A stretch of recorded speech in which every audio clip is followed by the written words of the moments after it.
Welcome to the Orange Couch Talks, a deeper dive from our leaders into our recent teachings. Hey guys, welcome to the Orange Couch Talks. We're all back here again, and we're recording this on Tuesday to be released on Thursday, but we know something significant's happening in between that time. And we don't know what the outcome is going to be at the inauguration. There's a whole lot of threats, a lot of things being said. But we do know that God knows what's going to happen. And that's a theme all throughout the book of Esther, is that God is in charge. God is sovereign. And we see that time and time again, not just in Esther, throughout the Bible and in our lives. But how are we supposed to respond, and how are we supposed to live knowing that God really knows all that's coming? Yeah, there's God knows, we don't know, but we trust in God. I had an interesting thing happen this morning. I drove through Dutch Bros, which I seldom do, but I splurged on a $20 coffee. Okay. What did you get in that coffee? They're almost shots of espresso. You know they're expensive. So I get the free sticker with it, though. Yeah, I'm in the line at Dutch Bros, the drive-through, and the girl who's taking my order, I say literally like 2 words to her, like, "How's this coffee?" And she said, "Are you a pastor?" "How's this coffee" is more than 2 words. Okay, thank you. And she said, "Are you a pastor?" And I'm like, so I'm wondering, like, has she attended our church or something? I'm like, yeah, how did you know? And she said, "I just knew." And I'm like, well, she has the gift of foreknowledge. she knows stuff before it happens. And so we had a conversation. But God does have this gift of foreknowledge, right? Mm-hmm. For real. And to try to understand that is really hard. Like, God knew I was going to give my life to Him. God knew He was going to call me to ministry. God knew all of these things. And then God, designed us in advance for what He wanted us to do later. That's as deep as I can go on that. But Esther and Mordecai didn't know in chapter 2 what was going to happen in chapter 3, but God did, and He was kind of moving. And I said Sunday, we're stuck playing checkers while God's playing chess with our lives, and God's moving the chessboard around in ways that we don't fully understand. But that's really good news for me, leading through a pandemic, that God knows what's happening even when we don't. And I think there's some beauty in us not knowing. I think of it this way, that TC and I are big movie and TV nerds. You're millennials. It's true, but there's certain things that happen. So, for example, on Friday, Disney Plus dropped Mandalorian episodes, and now WandaVision has started. Mm-hmm. And the internet goes crazy when What is Mandalorian? Okay. He's old. But I'm just going to throw it out there. Most of the world knows. But anyway. Disney Plus. Yeah, Disney Plus. It's not just for my kids, it's for us too. All right. It's for adults as well. Okay. He's with me. But anytime an episode drops, you got to avoid social media, because they give out spoilers like crazy. Mm-hmm. And they're telling you what happens. And both of us, in our nerdness, we want to watch it and enjoy it and not know what's going to happen. There's actually spoiler alerts for movies and shows I didn't know existed. Oh, yeah.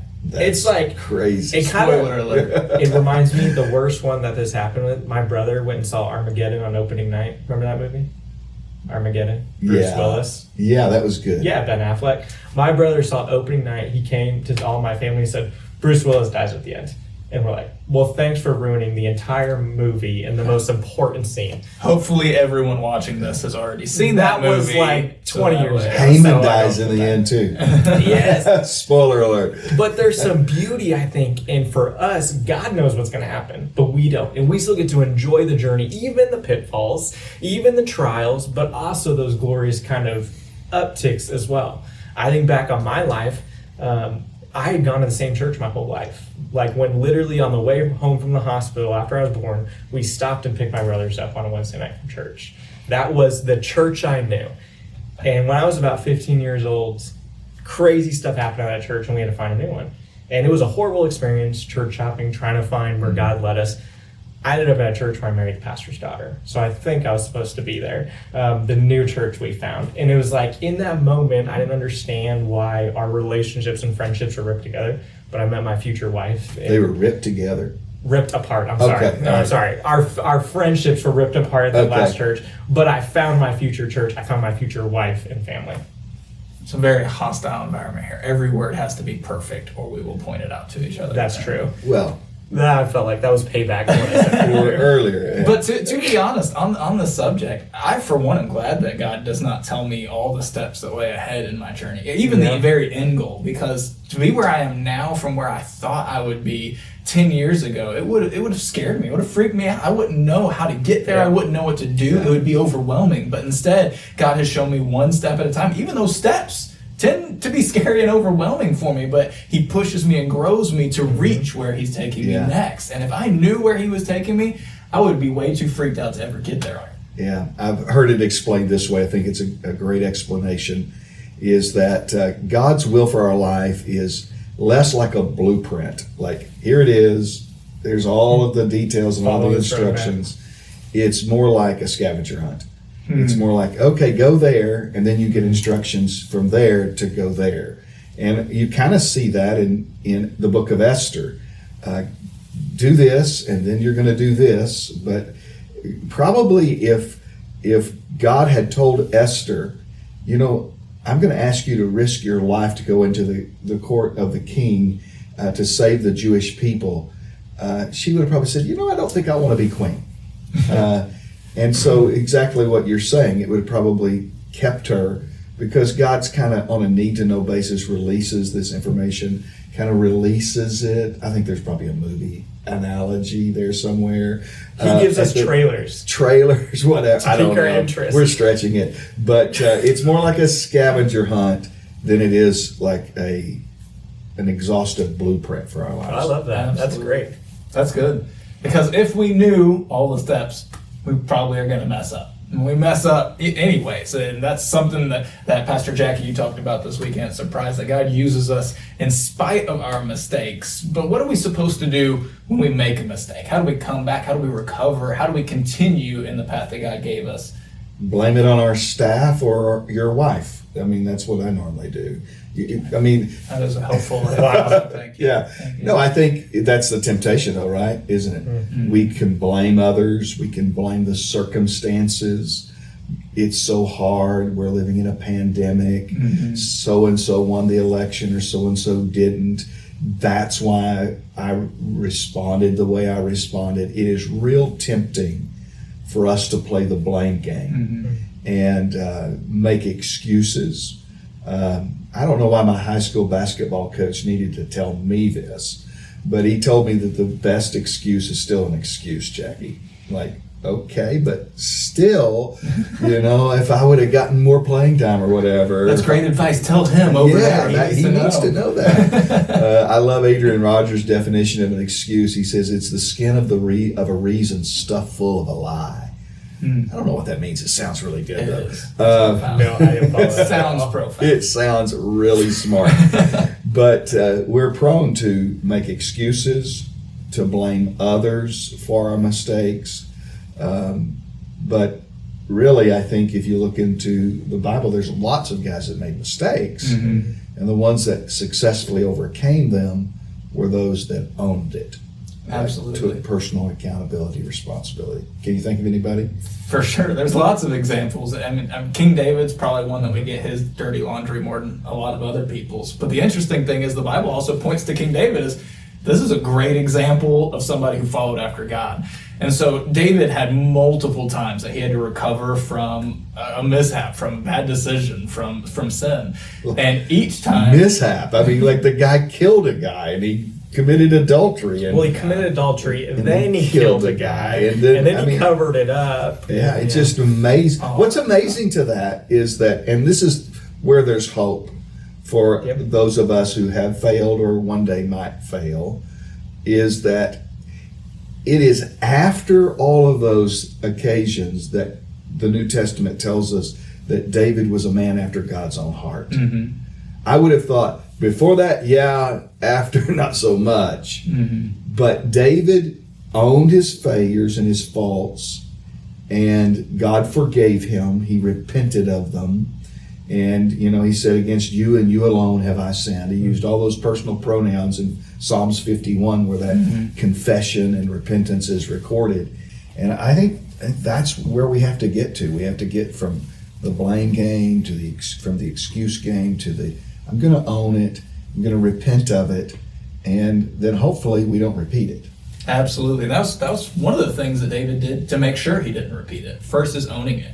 Secondly, we see that David had a group of people around him that could push him back to God when he was going the wrong direction. I mean, Nathan, the prophet, came to David and said, hey, you messed up here. And instead of David saying, you know what, I don't like that you said that to me, I'm going to have you killed too. Instead, he listens. And he says, you're right. We all need that kind of Interestingly enough, Solomon followed David. And for a short time he had Nathan, but when Nathan left, there wasn't a replacement for Nathan in his life. So he ended up marrying 700 wives and 400 concubines. And the wisest man in the world seems to be the most foolish man in the world during the end of his legacy, because he didn't have that somebody to say, hey, dude, come on. For sure. So choose the relationships that speak into your life wisely, for sure. And then another thing you see David do is that David goes back to the temple. I feel like a lot of times whenever we make mistakes, we don't want to go to church until we clean our life up. And that's the biggest mistake you can make. I mean, we go to the house of God to find that forgiveness, to find the steps that we need to take next. That's David ran there, was on his knees before God. And so it's important. Own your mistakes. Put the people in your life that you need to keep you going the right direction, and run to the house of God. So I love that too when you say run to the house of God, because sometimes you're exactly right. We get shamed because of our mistakes, and we're like, we're not going to go back to church, and it's kind of like we're not going to do that until we get our lives cleaned up. But it is that process that helps us clean our lives up. It's kind of like saying, I'm not going to take medicine until I get well, or I'm not going to get into the water until I learn to swim. I'm not going to, take a bath until I'm clean. It's those things, taking a bath, taking medicine, getting in the water, learning to swim, that helps us do those things. And it's going back to the house of God, even when we failed, because I hope there's a whole lot of grace, mercy, and forgiveness in the house of God, because there is with God. That goes back to, I think, a lot of the culture we set at our church is to come as you are. Is where I think people sometimes have in their mind, and maybe from bad experience in the past, whatever that looks like, of what I need to look like before I come to church. But it's like, no, come however you are, because we're all messed up, just like Esther and Mordecai are through this story. And it's like, we just need to be authentic and come, because we all have some sin in our life that we need to deal with. And that's what I love just about our church culture. That's why here at Phoenix we have ministries like Celebrate Recovery, where it's like, no, we're all on this journey together. None of us are higher and mightier than anybody else. Yep. That's right. Jesus says we're the hospital for the sick, right? And we all have things that we deal with. Yeah. And so the interesting thing too is as we look through Esther, as we deal with all this stuff, we see that God uses everybody in the story, right? God uses Esther and Mordecai, who surrender their lives to God, who follow God, who seek God, fast. And then God also uses Haman, who clearly doesn't want anything to do with God. God uses everybody, but sometimes you can be on the right side of how God chooses to use you. And so how do you really make sure you're on the right side, and what does that mean for somebody who's on the wrong side being used for God?